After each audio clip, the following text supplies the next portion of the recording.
भक्तों, ओम नमः शिवाय, श्री शिवाय नमस्तुभ्यम, जय श्री महाकाल।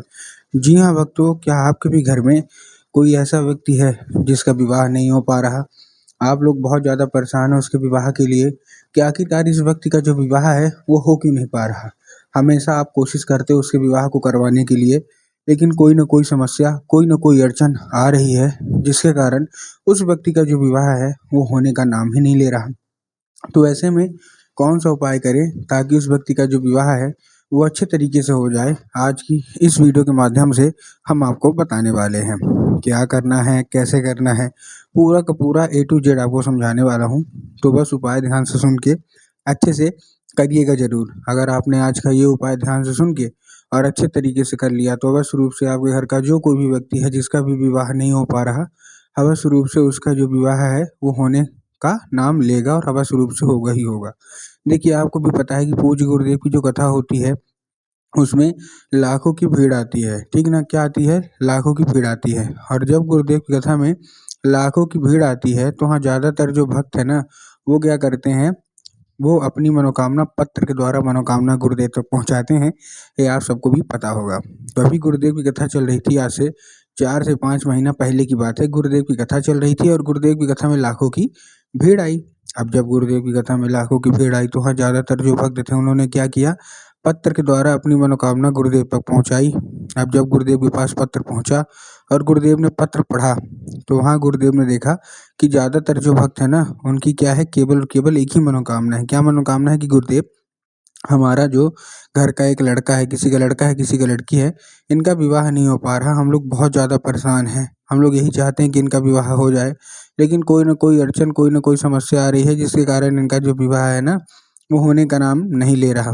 जब गुरुदेव ने ये देखा, तब गुरुदेव ने 2 से 3 उपाय बताए और कहा केवल और केवल ये उपाय कर लेना, तुम्हारे घर का जो भी सदस्य है, जो भी व्यक्ति है जिसका विवाह नहीं हो पा रहा, अवश्य रूप से उसका जो विवाह है वो होगा ही होगा।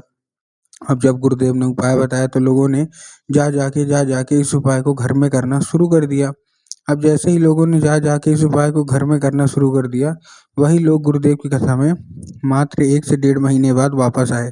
अब जब वही लोग गुरुदेव की कथा में वापस आए तो उन्होंने क्या किया, फिर से एक बार गुरुदेव को पत्र लिखा। लेकिन ये वाला जो पत्र था, ये गुरुदेव को धन्यवाद के रूप में पत्र था कि गुरुदेव धन्य हो आपका, आपके द्वारा बताया गया उपाय हमने कर लिया है। हमारी सारी की सारी इच्छा, सारी की सारी मनोकामना पूरी हो गई है। हमारे घर का जो सदस्य था, जो मतलब हमारा लड़का था, किसी का लड़की था, उनका जिनका विवाह नहीं हो पा रहा था, उनका विवाह पक्का हो गया है और ये केवल और केवल आपके द्वारा बताए गए उपाय से हुआ है। आपका कोटि-कोटि धन्यवाद। तो देखिए, जो लोग भी मेरी आवाज़ सुन रहे हैं ना, अगर आपको भी जानना है कि आखिर ऐसा कौन-सा उपाय है, जिसको करने मात्र से जो मतलब व्यक्ति होता है, जिसकी मनोकामना वर्षों पुरानी रहती है, नहीं पूरी होती, उसकी जो मनोकामना है वो भी पूरी हो जाती है। तो चलिए हम बताते हैं आपको आज की इस वीडियो के माध्यम से कि आपको करना क्या है। तो बस उपाय ध्यान से सुन के अच्छे से करिएगा ज़रूर। लेकिन उसके पहले चैनल पे अगर पहली बार आए हैं और आवाज़ मेरी पहली बार सुन रहे हैं तो वीडियो कर दें लाइक और चैनल को भी कर लें सब्सक्राइब, ताकि पूजनीय पंडित प्रदीप जी मिश्रा के रोज़ नए-नए उपाय जो कि मैं उनकी कथा से सुनता हूँ, श्रवण करता हूँ, सबसे पहले मैं आपको प्राप्त करा सकूँ। तो देखिए, जो हमारा सबसे पहला उपाय है, इस उपाय में आपको करना क्या है? जो हमारा सबसे पहला उपाय है, इस उपाय में आपको लेना क्या है, केवल और केवल आपको लेना है 3 काली मिर्च और 1 धतूरा। अब देखिए, काली मिर्च और काली तिल में ना बहुत सारे लोग कन्फ्यूज़ होते हैं कि काली मिर्च लेना है कि काली तिल। तब गुरुदेव ने साफ-साफ बताया कि आपको काली मिर्च लेना है, साथ में 1 धतूरा लेना है, ठीक? ले लिया। लेने के बाद आपको करना क्या है, जैसे आपने लिया, लेने के बाद आपको क्या करना है, चुपचाप जैसे आपने लिया अपने बच्चे को दीजिए और उसको भेज दीजिए कहाँ, सीधा-सीधा शिव मंदिर। अब जैसे ही शिव मंदिर वो पहुँचेगा, शिव मंदिर पहुँचने के बाद उसको क्या बोलना है कि दक्षिण दिशा में खड़ा हो जाए और उत्तर की ओर अपना चेहरा कर ले। अब देखिए, दक्षिण और उत्तर में ना बहुत सारे लोग कन्फ्यूज़ भी होते हैं कि दक्षिण क्या है, उत्तर क्या है, हमको थोड़ा साफ-साफ बताओ। तब गुरुदेव ने साफ-साफ बताया है कि आप जिस भी शिव मंदिर जा रहे हैं ना, उस शिव मंदिर की जिधर साइड जलाधारी होगी, आपको अपना चेहरा उधर साइड करके खड़े हो जाना है, ठीक? खड़े हो गए। खड़े होने के बाद आपको करना क्या है, एक नाम लेके, कौन-सा? महादेव का एक बहुत ही सुंदर सा नाम है, श्रम्भेश्वर महादेव, ठीक है ना? तो देखिए, आपको करना क्या है, जैसे शिव मंदिर की जिधर साइड जलाधारी है, आप अपना चेहरा करके खड़े हो गए और आपको श्रम्भेश्वर महादेव का नाम लेके, उन्हीं का स्मरण करके आपको चुपचाप क्या कर देना है, आपको अर्पित कर देना है।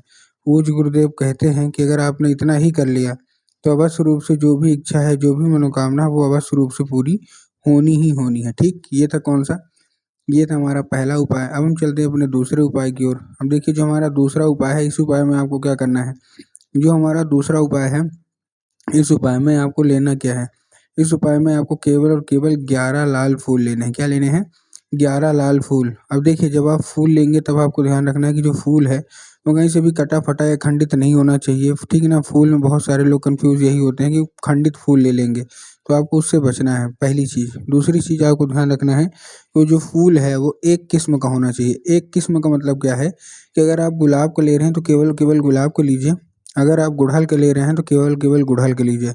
ऐसा नहीं करना कि 2 फूल गुलाब के ले लिए, 3 फूल गुड़हल के ले लिए, 4 फूल किसी और के ले लिए, ऐसा आपको बिल्कुल भी नहीं करना। ठीक, तो आपने फूल ले लिया, फूल लेने के बाद आपको करना क्या है, जैसे आपने फूल लिया, फूल लेने के बाद आपको क्या करना है, पहुँच जाना है सीधा-सीधा शिव मंदिर। अब आपके दिमाग में होगा कि जाएँगे और बाबा भोलेनाथ के ऊपर अर्पित कर देंगे, जो कि पूर्णतः गलत है। आपको बाबा भोलेनाथ के ऊपर अर्पित नहीं करना, आपको क्या अर्पित करना है, माता शोक सुंदरी के ऊपर। अब देखिए जिनको पता है कि माता शोक सुंदरी की जगह कहाँ होती है, उनका तो चलिए ठीक है, लेकिन बहुत सारे ऐसे लोग हैं जिनको यही नहीं पता कि माता शोक सुंदरी की जगह होती कहाँ है।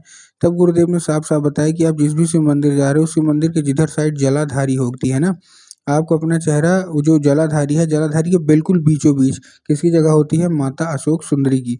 तो बस आपको करना क्या है, माता अशोक सुंदरी की जगह पे आपको चुपचाप क्या कर देना है, आपको अर्पित कर देना है बस। ठीक, ये था कौन-सा, ये था दूसरा उपाय। अब हम चलते हैं अपने तीसरे और आखिरी उपाय की ओर। अब देखिए जो हमारा तीसरा और आखिरी उपाय है, तीसरा और आखिरी उपाय में आपको करना क्या है, इस उपाय में आपको लाल चंदन लेना है। ठीक, लाल चंदन ले लिया। अब लाल चंदन लेने के बाद आपको करना क्या है, जैसे आपने लाल चंदन लिया, लाल चंदन लेने के बाद आपको क्या करना है, अपने दाहिने हाथ की मतलब राइट हैंड की कोई भी एक उँगली से, राइट हैंड की कोई भी एक उँगली से 3 बार बिंदी के रूप में टीका लगाना है। कितनी बार, 3 बार बिंदी के रूप में टीका लगाना है। और जब आप 3 बार बिंदी के रूप में टीका लगाएँगे, तो वहाँ क्या करना है, उसको औषधि के रूप में माँगना है कि माता कृपया करके हमको इसको औषधि के रूप में प्रदान करिए। अब क्या होगा, अब वो औषधि का रूप ले लेगा। तो बस आपको करना क्या है, 5 मिनट तक आपको खड़े रहना है, फिर उसी जगह आपको फिर 3 बार टच करना है, ठीक ना? क्या करना है, उसी जगह पे आपको फिर से 3 बार टच करना है, और जैसे आप 3 बार टच करेंगे, 3 बार टच करने के बाद आपको क्या करना है, वही उँगली लेके चुपचाप अपने घर आ जाइए। अब जैसे ही वही उँगली जब लेके घर आएँगे, घर आने के बाद जहाँ आप लोग सोते हैं और जिधर साइड सर करके सोते हैं, उधर साइड की जो दीवार होगी ना, उसी दीवार पे आपको 3 बार ये लगा देना है।